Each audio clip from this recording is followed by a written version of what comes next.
Hi, I'm Juan Gonzalez, a student at Beehive Science and Technology Academy, and this is the video for my STEM Fair project on making styrofoam cups disappear in acetone. The materials I will be using for this project are as follows: acetone, some styrofoam cups, and a glass beaker for holding the acetone. My procedure is as follows. I am going to pour 150 to 200 milliliters of acetone into the beaker.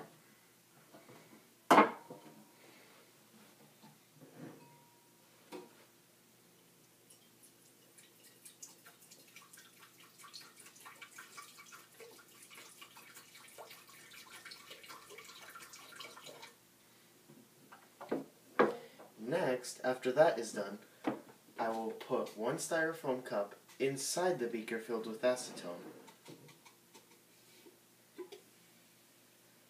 And as you can see, the cup is starting to dissolve inside of the acetone.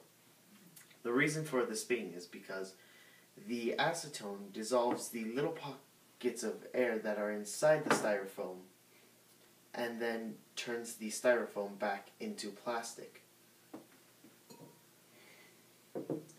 A thing that you might want to be careful with here is the styrofoam leaves a odor that is not very pleasant. But as you can see, the acetone dissolves the styrofoam very well. This is the final result of a styrofoam cup dissolving in acetone.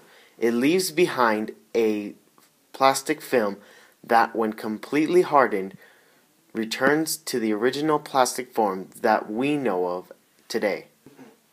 I would like to thank you all for watching and hope that you have a wonderful day or night.